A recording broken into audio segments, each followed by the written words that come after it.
From the fussiest of eaters to those who don't want to eat at all, mealtime for a toddler can be a lot to digest for any parent. That's why board-certified pediatrician and mom, Dr. Candice Jones, is here to talk to teaching your toddler about her recommendations for helping your child get the best nutrition and tips to make the process hassle-free. She'll give you recommended foods for your child also alert you to what should be avoided. She's also here to talk about the growing cases of food insecurity during the pandemic and how that is impacting child nutrition and health and what you can do about it, as well as some new recommendations from the American Academy of Pediatrics about nutrition that you may not have heard. Don't miss these wonderful tips that she has for you and your child to make the fussiest eaters ready for action today on Teaching Your Toddler. Thanks so much. Dr. Jones, thank you so much for speaking to Teaching Your Toddler today. I really appreciate it. So I understand that you have some new guidelines that have come out about feeding children. Of course, our audience has mostly small children, so I'm super interested to hear what you can tell us about some of these new dietary guidelines. Well, thank you so much for having me this morning. The new dietary guidelines are backed by the American Academy of Pediatrics and are there to promote a healthy, balanced diet for our kids. And it is evidence-based, and so I would love to talk to you about it today. Excellent.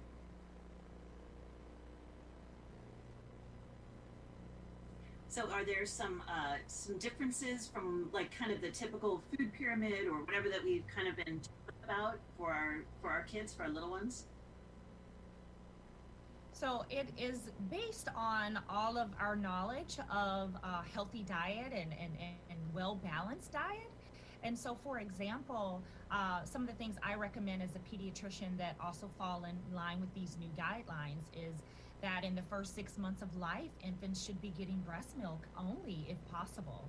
And then around 6 months, I ask parents to start to introduce a wide variety of complementary pureed foods, one new food at a time, so that children get different flavors and textures. So, for example, that could be low-fat plain yogurt, cheeses, oatmeal, meats, beans, fruits and vegetables.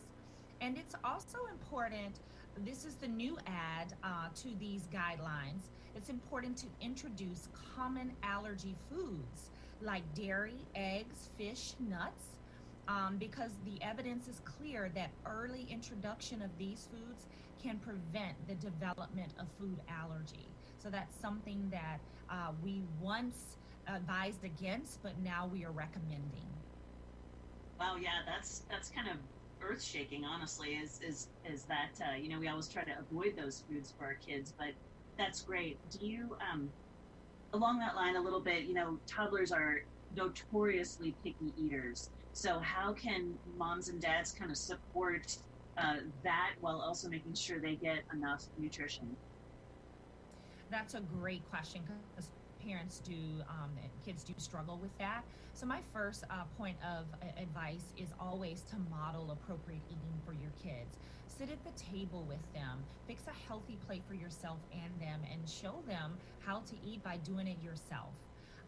Next, I recommend that you don't give up on your picky eater. We know that you have to offer new foods or foods they may not like at this time up to 10 times before they will accept it. That's a rule in pediatrics. Third, you can offer what I call hidden goodness. Give them a smoothie with yogurt, a favorite fruit, and spinach. They will love that. And mix veggies into their sauces with pasta, whole grain pastas. Also make snacks fun. Shredded cheese, ants on a log, or peanut butter and apples are some kid favorites. And that will help your kids eat more nutritious and well-balanced, but also have fun. Oh, that's perfect. I've never heard that 10 times rule, but that's really, because it's so easy for parents to just give up, oh, the kid doesn't like it, I'm going to do that again. Yes, I hear that a lot. Yeah, right. So patience and persistence for parents, I guess. Absolutely. Your will has to be strong. Very good. Just like their will, right? Yes, yes. Thank you for those tips. Are there I understand that with the pandemic, and I know we're almost out of time, but with the pandemic, there's been a lot of sort of new food insecurities that are showing up in children. Can you address that a little bit? Yes, with the pandemic, it's estimated that 1 in 4 children are now food insecure. Families are strained and they're finding it hard to get healthy food for their kids.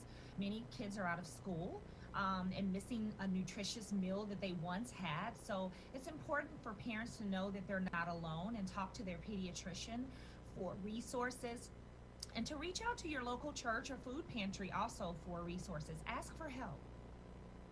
Perfect. Excellent.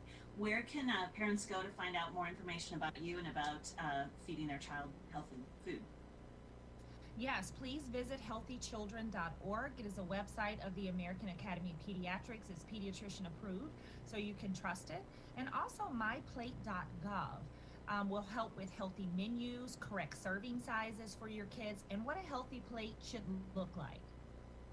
Excellent. Dr. Jones, thank you so much. I'll make sure and get those links in our show notes for all the people who are listening to this and watching this. So thanks for joining Teaching Your Toddler again today, and I really appreciate it. Thanks for having me. This has been the Teaching Your Toddler podcast with Mary Jo Tinlin.